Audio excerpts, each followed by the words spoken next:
Baiklah, pada kesempatan ini saya akan menjelaskan biografi tentang Socrates. Socrates adalah termasuk salah satu dari beberapa filsuf kelahiran Yunani.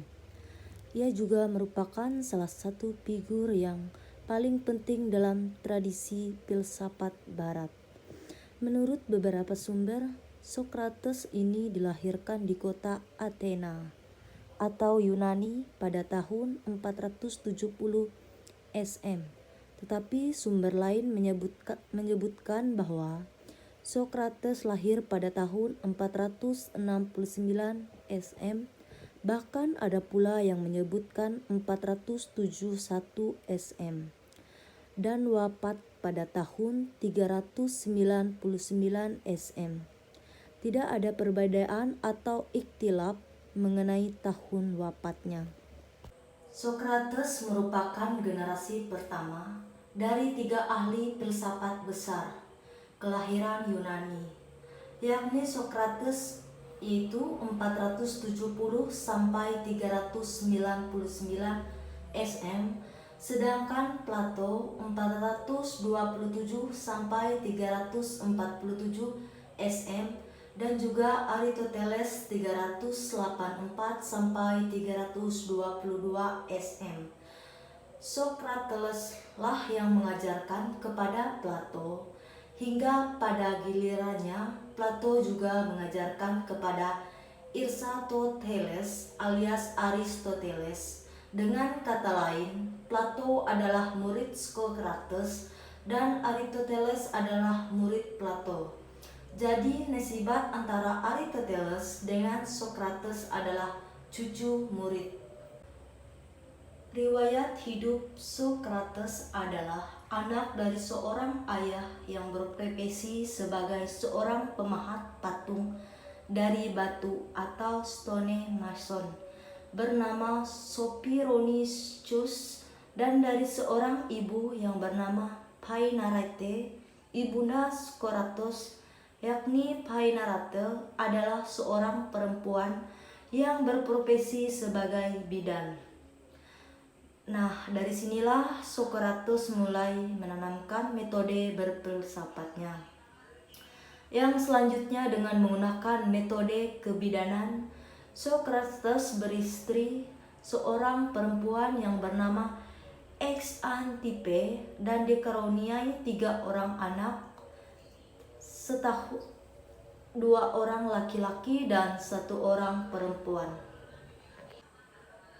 Socrates secara histori. Filsafat yang dibawakan Socrates ini banyak mengandung dan mengundang pertanyaan mengapa. Sebab Socrates sendiri juga tidak pernah diketahui menulis apa saja buah pikirannya.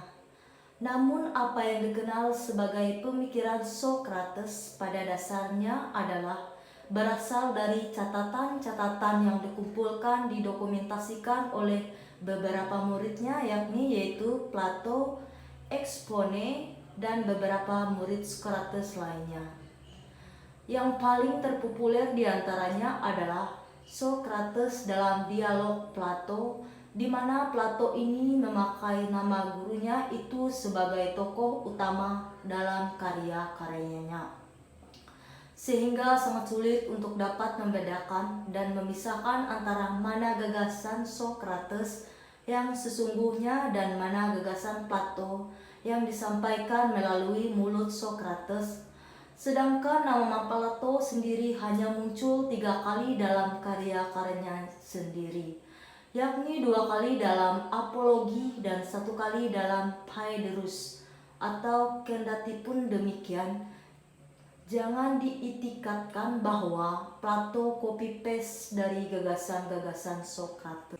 Konon katanya, Socrates dikenal sebagai seseorang laki-laki yang tidak tampan, tidak ganteng, tidak keren, dan tidak maco. Ia juga selalu berpakaian yang sederhana dan apa adanya. Bahkan tidak pernah terlihat memakai alas kaki pada saat ia berkeliling mendatangi masyarakat Athena, Yunani, yang katanya untuk mendiskusikan soal filsafat. Pada awalnya, Socrates melakukan semua itu hanya didasari oleh satu motif religius, yakni untuk membenarkan dan meluruskan suatu permasalahan mengenai suara gaib yang pernah didengar atau dialami oleh seorang kawannya dari Orsel Delphi yang mengatakan bahwa tak ada orang yang lebih bijak melainkan Socrates. Nah, dikarenakan Socrates ini merasa diri tidak bijak, maka dari itu ia berkeliling sekitar Athena untuk membuktikan dan meluruskan kekeliruan tersebut. Ia mendatangi suatu demi satu orang yang dianggap bijak oleh masyarakat saat itu, dan ia mengajakkan diskusi kepada mereka tentang berbagai masalah kebijakan. Berdasarkan metode berfilsafatnya yang ia sebut-sebut sebagai metode kebidanan, Socrates juga sebenarnya menggunakan analogi seorang bidan yang membantu proses kelahiran seorang bayi. Dengan caranya, Socrates bersifat yang membantu lahirnya pengetahuan melalui diskusi panjang dan mendalam. Socrates selalu mengajar definisi absolut tentang suatu permasalahan kepada orang-orang yang dianggapnya bijak tersebut. Ya, meskipun orang-orang diberikan pertanyaan itu kerap kali gagal dalam melahirkan suatu definisi yang dimaksud, hingga pada akhirnya Socrates sendiri membenarkan tentang suara gaib itu berdasarkan pengertian bahwa dirinya adalah yang paling bijak, karena dirinya mengetahui bahwa dia tidak bijaksana, sementara mereka yang merasa bijak pada dasarnya adalah tidak bijak, karena mereka tidak tahu kalau mereka adalah tidak bijaksana. Cara berfilsafat Socrates ini menyebabkan timbulnya rasa sakit hati mereka terhadap Socrates.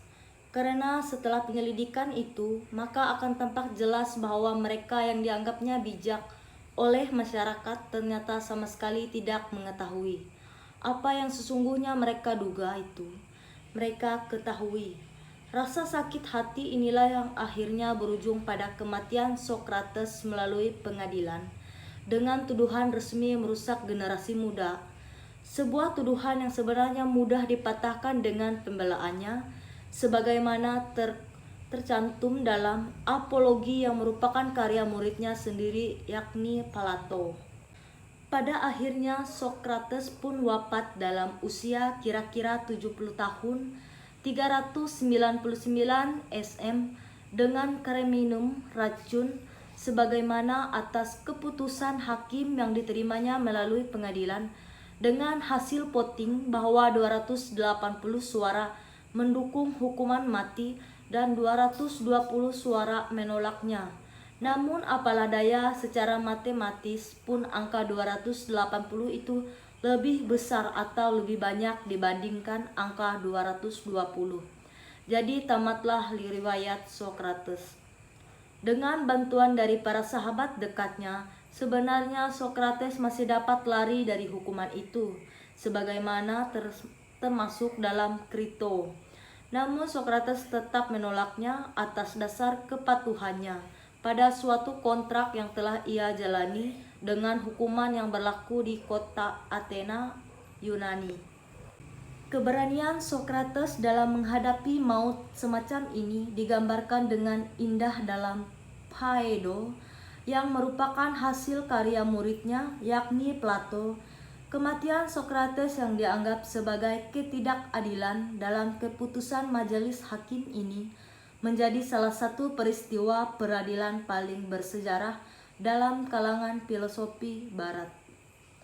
Filosofi Socrates, salah satu warisan pemikiran Socrates yang paling penting adalah ada pada cara ia berfilsafat dengan mengajar suatu definisi absolut atas suatu permasalahan melalui suatu alektika, pengerjaan, pengetahuan hakiki melalui penalaran dialektis, menjadi pembukaan jalan bagi para filsuf generasi selanjutnya. Perubahan fokus filsafat dari mulai pemikiran alam hingga manusia juga dikatakan sebagai salah satu jasa atau peninggalan Socrates. Manusia menjadi salah satu objek filsafat yang cukup penting setelah sebelumnya banyak dilupakan oleh para pemikir tentang hakikat alam semesta. Pemikiran tentang manusia ini menjadi landasan bagi perkembangan filsafat dan epistemologis di kemudian hari. Pengaruh Socrates. Salah satu sumbangsi Socrates yang paling dianggap penting bagi pemikiran filsafat barat tidak lain adalah metode penyelidikan yang juga dikenal sebagai metode Elenchos, yang memang telah banyak diterapkan untuk menguji suatu konsep moral yang bersifat pokok. Maka oleh sebab itulah Socrates dikenal sebagai bapak dan sumber etika atau filsafat moral dan juga filsafat secara umum.